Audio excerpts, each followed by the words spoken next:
1972. This is the 2000th edition, a colour special celebrating the first 2000 issues.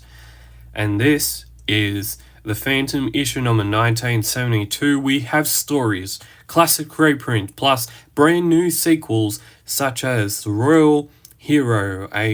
The cover is done by Shane Foley and his colour is Sarge. And we also have, in his haste, the Phantom does not notice the old Maharaja lying in the ditch. We also have the plus, the fence, and of Man and Beast, Part 3.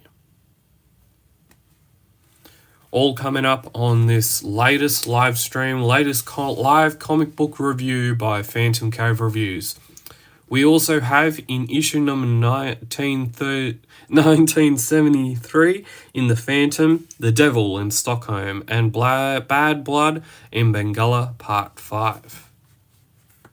And the cover for this one has been done by Jeremy McPherson. Really, really cool. Bit weird story though, which is alright too. So, let's get into our second live stream, live comic book review for Sunday, the 15th of December. We're doing live comic book reviews all day long on Sunday, the 15th of December. So let's get into it. I hope you love this comic book review and let's go. We got 100 pages and then 36 pager. And our first story today, we have The Maharaja's Daughter by Lee Falk and Wilson McCoy. A lot of people, a lot of fans, if you're an old-time Phantom fan, not like myself, but people that have been collecting the Phantom for 30 plus years, or maybe even 50 plus years, you'll already know what's going to happen in this story. We got The Maharaja's Daughter is the 22nd Phantom Daily story, written by Lee Falk and drawn by Wilson McCoy. Published from the August 28th, 1945 until March the 24th, 1945. Last published by Few in black and white in issue number 1897, collector's replica number 28 in 2021. Presented here for the first time in colours by the legendary Ivan Peterson. Followed by a brand new sequel story, Royal Hero, by Shane Foley. Just look at that glorious colour. That glorious colour done by the glorious legendary human Ivan Peterson. I was talking about this story. I think I messaged him on Facebook and I was talking about it. I was talking it to him.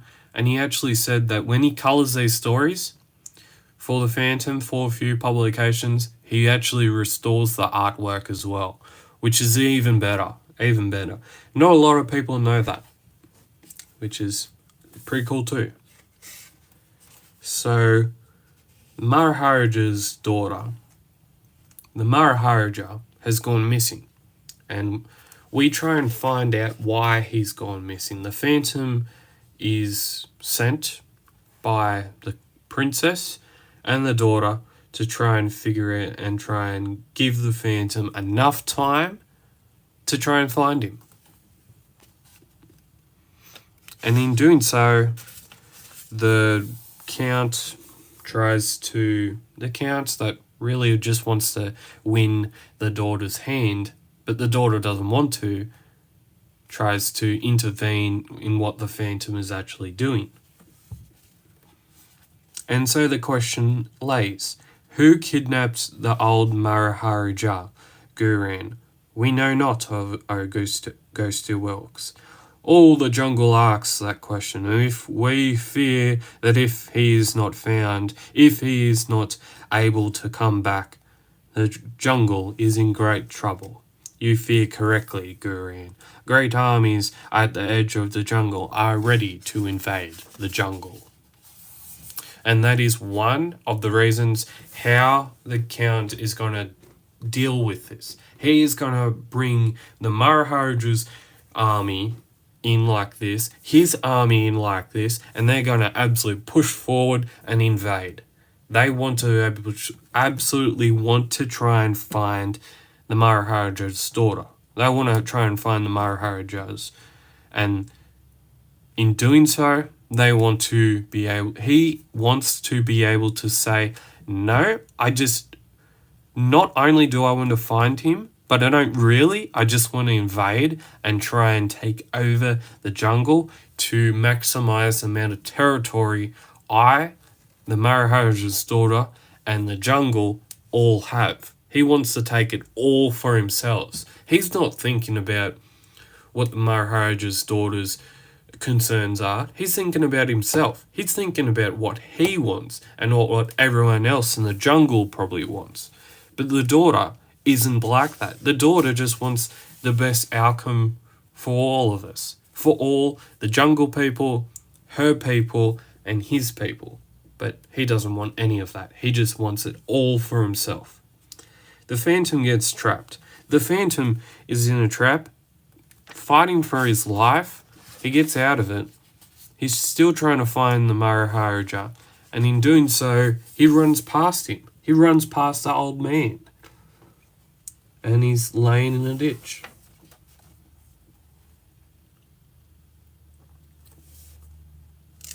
As the great armies of Maharaja are joined before the palace of Nimpor Ray, ready to invade the jungle under the leadership of Aja Simba.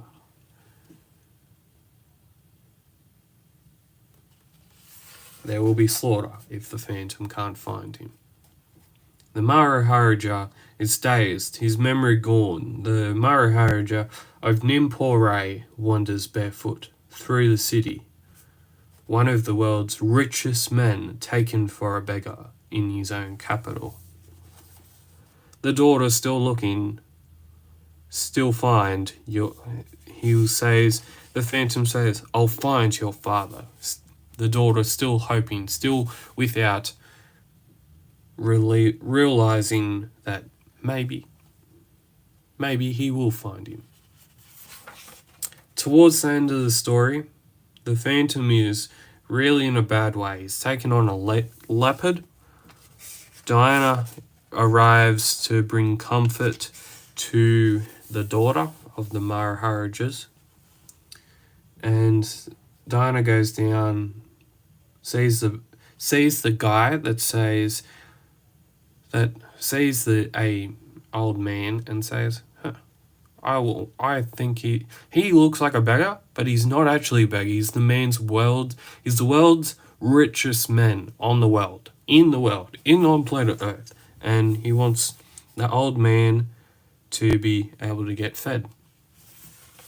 He gets fed, and the guy that wants at the hotel doesn't want the beggar there because he thinks that, this guy is only wanting food. This guy only wants money. When really he's not realizing that because the Maharaja is gone, he's missing, and he's not realizing that the beggar is actually the Maharaja, and he's just dismissing all those claims and thinking he's a beggar.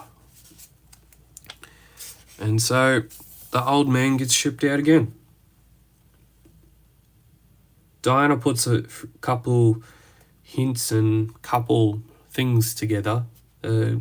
Old man is back out on the street because of the hotel manager. All because of the hotel manager. Diana goes and finds him, gets him, takes him to the palace so that he can now try and get his health back. And the guy says, well, the Maharaja is back.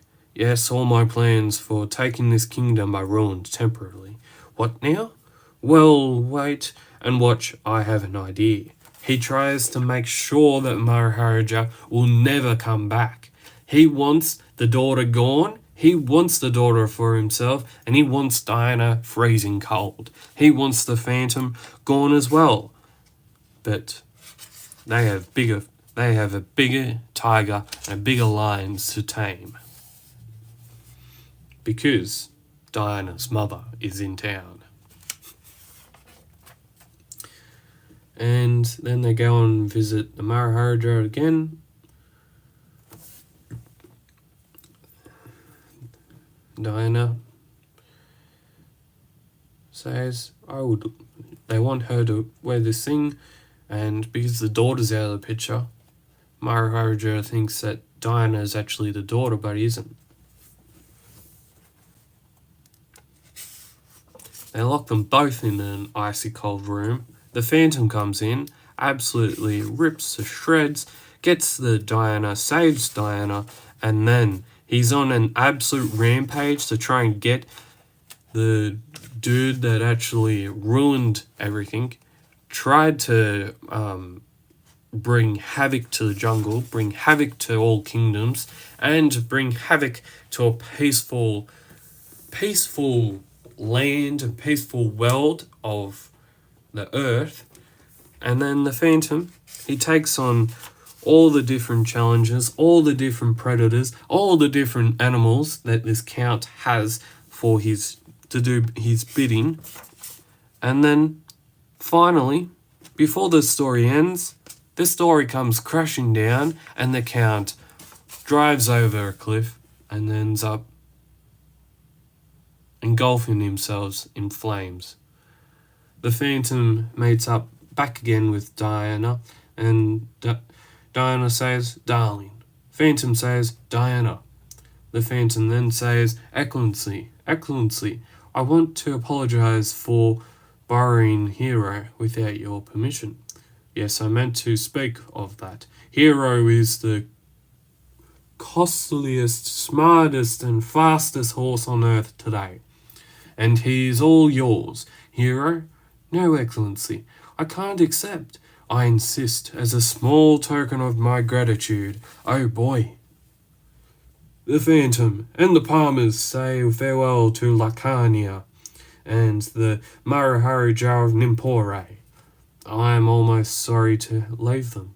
I just as well for you, Diana. I think Lacania had her eye on him.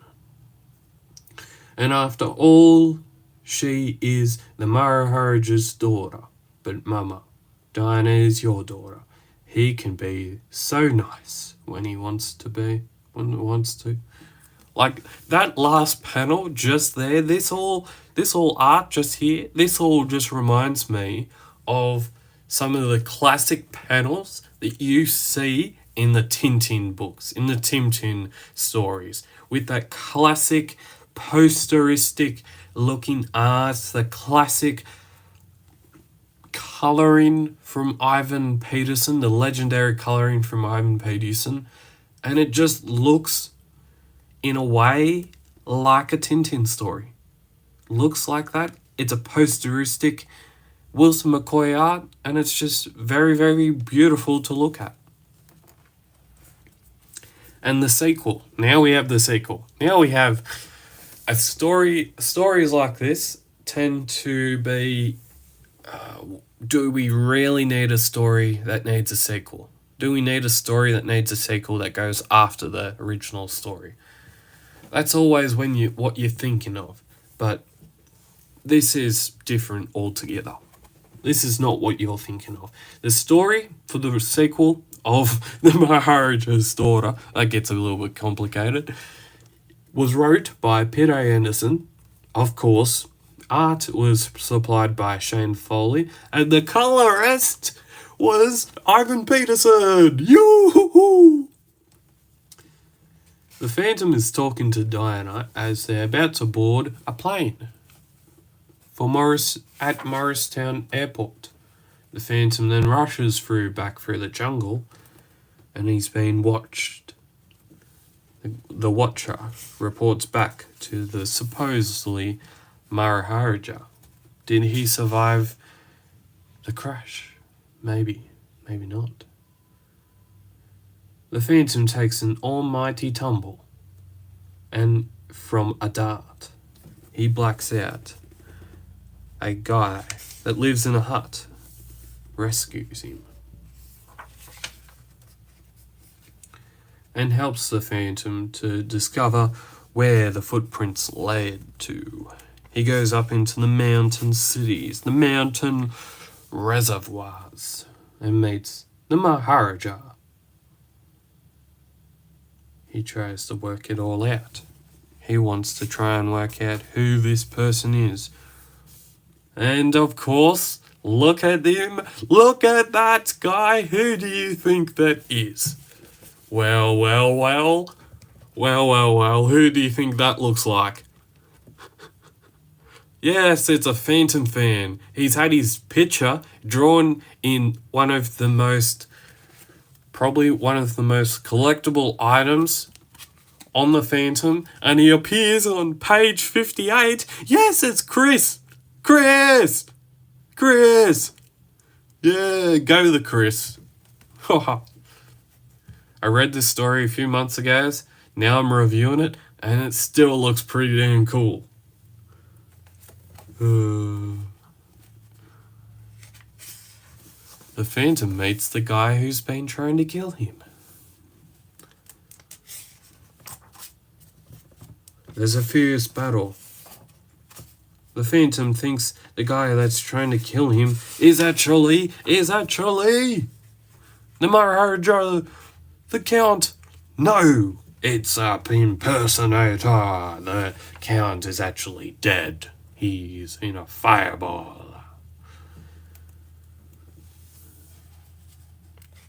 The Phantom is in and around.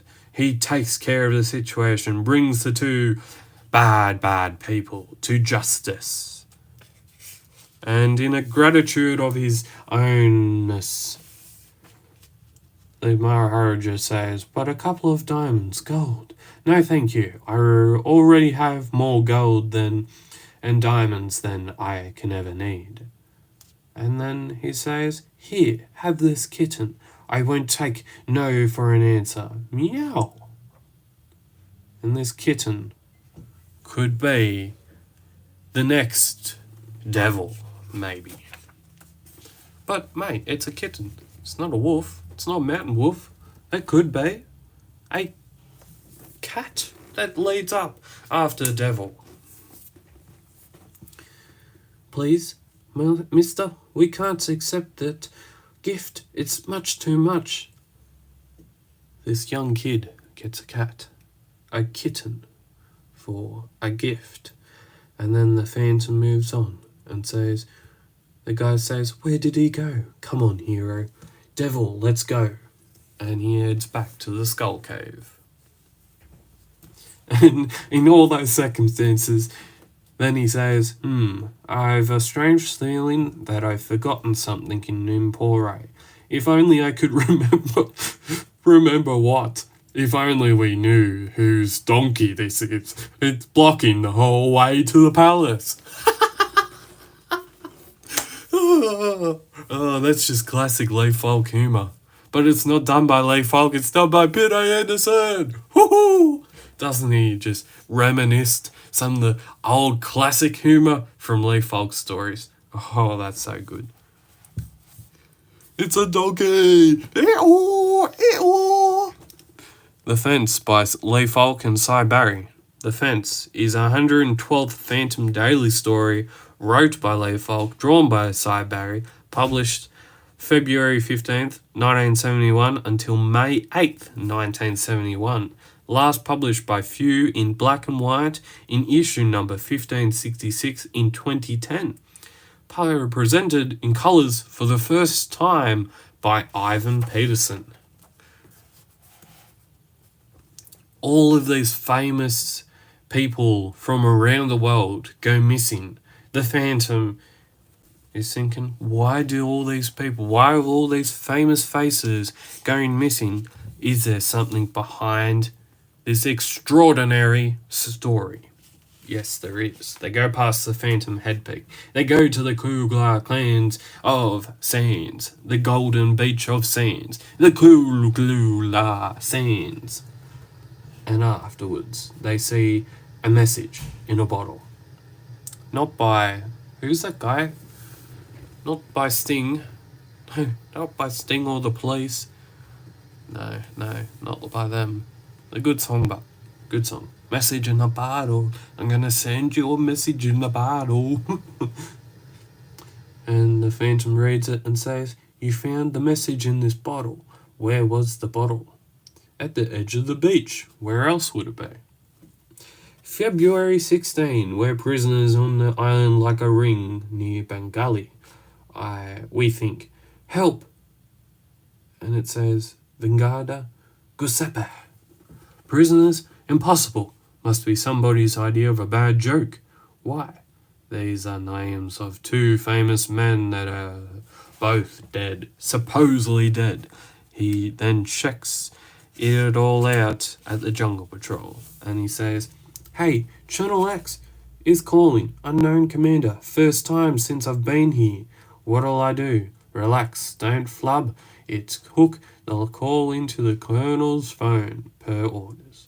Blast, who calls me at this blasted hour? Colonel, Werribee. Excuse this late call. I need information at once.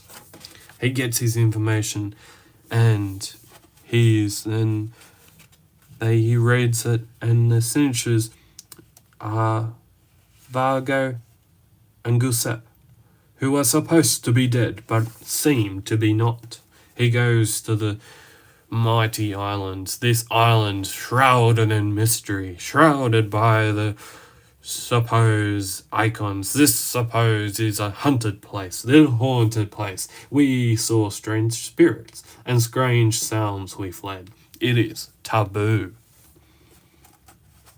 The Phantom leads an almighty brave conquest, but the island is throwing out some very, very noisy sounds, some weird sounds created by speakers, drawn off by sounds, and projected. The Phantom goes into the inner sanctum.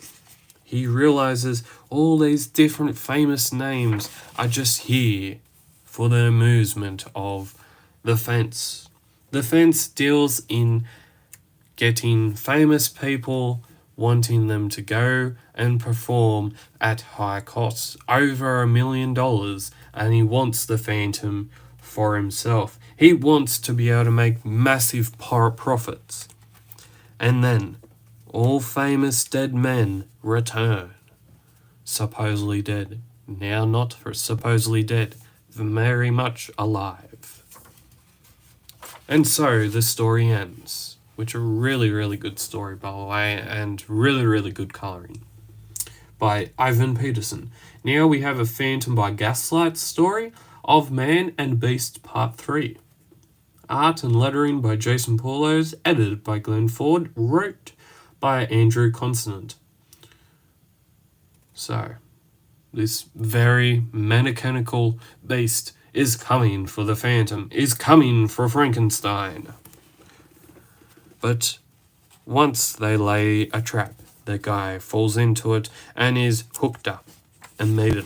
Hook, line, and sinker, boys.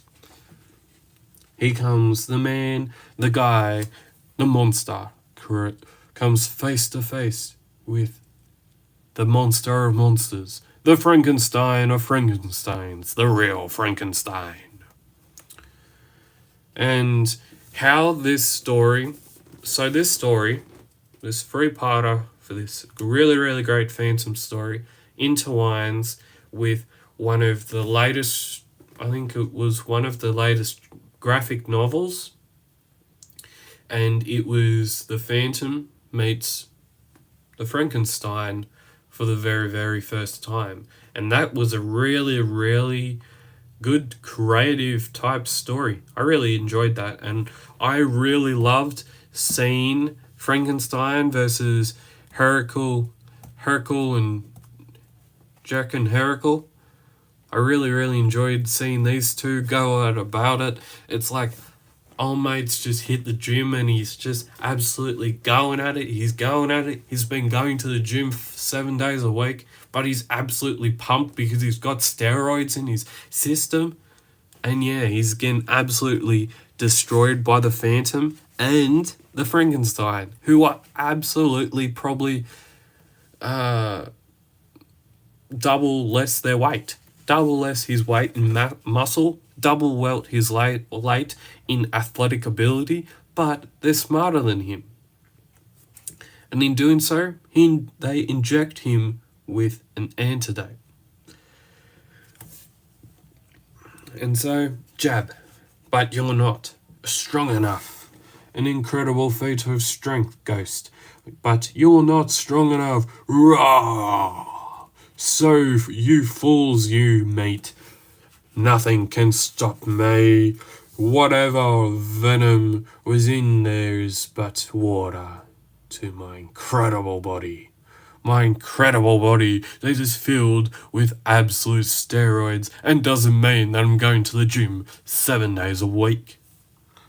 Well, that's a relief, and he becomes thrown with a big, massive thud. Well, that's a relief. The bigger they are, come, let's get him inside. The bigger they are, the bigger they fall. Timber!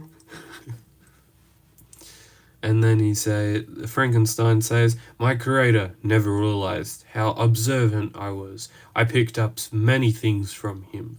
Or more specifically, my learned friend here did. What have you done to me? What have you done to Hyde? Why, Dr. Jekyll, we cured you, including a formula for a potent potion that reverses the effects of most biological mutations, including yours, it seems. I was someone more powerful, but now I'm weak. I'm small again, sob. A man that was once supposedly the powerful, most strongest man on the world. Was he really a man, or was he just more so he just wanted to get powerful? And now he's back to his cowardly ways of Dr. Hyde and Jekyll. And then they both say, I just have to hand this blubbering wretch over to the proper authorities. So small. I'm a coward. I don't know what I am anymore. I'll go into absolute deep depression. Please, there's no need. I enjoy working with my hands, and I owe you actually for such an entertaining evening. Entertaining evening, taking down a big man? That's one way of putting it. Until next time, sir. Until next time, Ghost Who Walks. And so, my knight, battling a beast, bone from a man, had ended victoriously, thanks in no small part to a good man who wrongly thinks himself to be a beast. The end of this Gaslight tale, but there are many more to come. Also check out the Phantom graphic novel, as I was talking about before, The Ghost and the Monster, featuring both The Phantom by Gaslight and Frankenstein's monster. And there you go. There's the 2000s edition of The Phantom. Really, really great book. Really, really great stories inside that. And now we have the second book that we're going to review. We've got the issue number 1973, The Phantom, The Devil in Stockholm, and Bad Blood in Bengala, Part 5. The cover, as I will say again, is done by Jeremy McPherson. Really, really cool, weird looking cover. Weird looking cover, yep. The story is even that, and much, much more. So this story was first published by Egmont Scandinavia, Phantom issues 14 and 15 in 2019. It was wrote by Michael Soul, and art was provided by Jan Balecki. There's this young guy who is creating all this art, but in doing so, he's creating inner demons that he needs to figure out what they actually are. And his manager isn't actually helping. He's not helping these situation. And as we always see, when if you talk to an artist or a musician or some sort in that sort of realm of genre type stuff, and they're doing art, they're doing music, they're creating song after song after song, or they're creating piece after piece after piece, you start to get into where sometimes you get like creatively burnt out or mentally burnt out. I think this is sort of the personality and the perspective that this story is trying to go at a little bit. But in a way, the Mr. Walker, the Phantom character, is actually giving advice on how this young guy can cope with the fame of being all-time artist, and being an artist that really is changing the scope of the industry or the art world in general. So in doing so, most of his paintings reflect what he's thinking, what his brain is thinking, and what he's going through in creating the artwork. And even so, the pressures of being a famous person and having to deal with those pressures. And also, it could be that if his manager isn't doing the right thing upon him, he's even becoming a part of those pressures in himself. And this guy is nearly going to commit suicide. He's nearly going to walk off a building, but he isn't, because the Phantom is there and saves him. And Digimon says he's pretty much his life story to the Phantom. And he says, "Phantom, you know who I am? Tell me your name, my friend." Digimon. "Hello, Digimon. I see that you have a Bengala cricket team jersey. Are you from there?"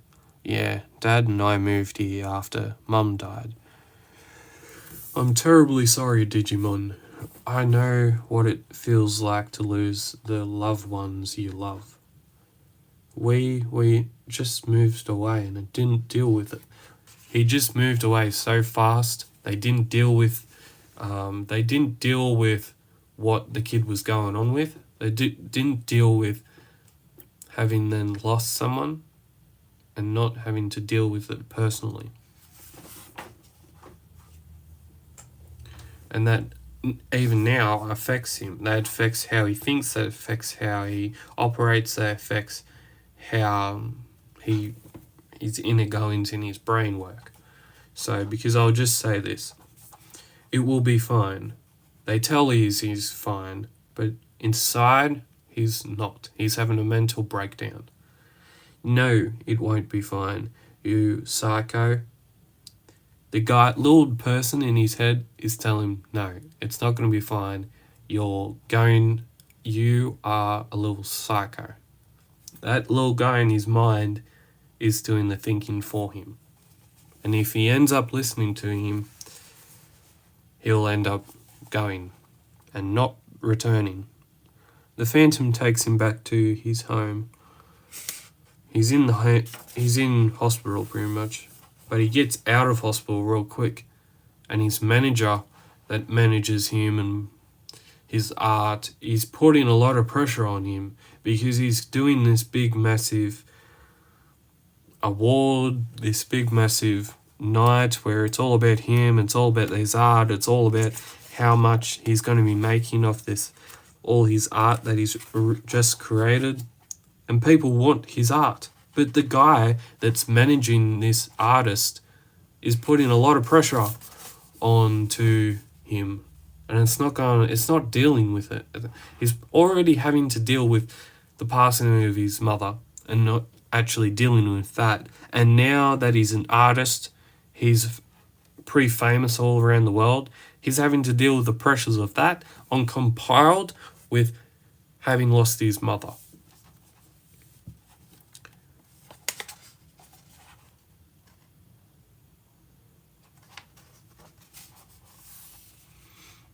And in doing so, he's nearly going to take his life again because the manager is pretty much abusing his trust and wanting him to do it. When the Phantom saves him again, and the manager ends up going to, a moment later, we'll take care of you now, and we will not let you out of our sight again, okay? Digimon, Dad, I'm so sorry for all this. I should never have trusted Poletti. I'm sorry too, Dad. You two have to stick together. The law will deal with Poletti now, so don't worry about him. Okay, mister? Thank you, Phantom. All the witnesses said the same thing, that they saw a ghost in there. The ghost is now walking. The ghost who walks is walking. We have Bad Blood in Bengala by Shane Foley, Part 5, The Watanga Path. So he's on the path to try and find this guy who's stolen a heap of this powder from the Tessai people. And he's going to end up in real big trouble. The Phantom ends up dealing with him, saves the Doctor, and all is well. Saves the Doctor and the Golden People, and all is well. They return the powder to the Tessai tribe and back down the Golden Route.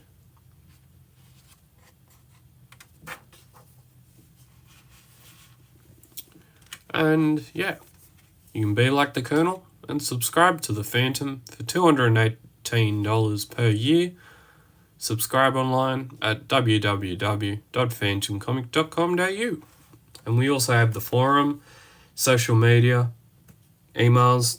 You can get it all at the forum. And if you want to have any ideas and you want to email them, you can email. The suggestions and feedback are welcome at email dudley@fewpublications.com.au, and he'll probably respond to you with some answers. Cool cover, weird story, but yeah, all in good. Still a Phantom story that we can read. I hope you enjoyed this live comic book review on Phantom Cave Reviews.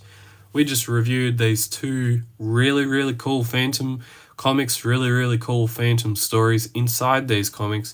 And as always, there will be more live comic book reviews coming up on the channel very, very soon. And I will see you next time. If you're watching this on the replay, thank you for watching this live comic book review of these pretty cool books. And as always, keep Phantom Caving, stay safe, and we'll see you next time on the Phantom Cave Reviews channel. Bye!